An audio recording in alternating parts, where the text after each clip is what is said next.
How to share location coordinates in QGIS.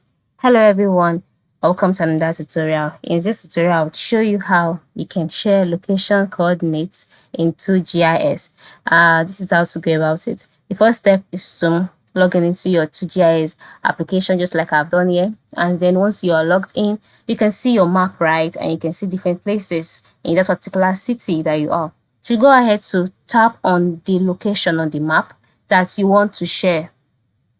So after tapping on the location, and you can see the location icon on that particular location, move to the bottom part of the screen where you can see the name of the city, the exact location, what they do there, and you can see route, call, save, then share. Click on the share button, and you can see another box asking you how you want to share it. So select the application you want to share it to, or the contacts of the person that you'd like to share it to. So for example, I want to share it to my WhatsApp account.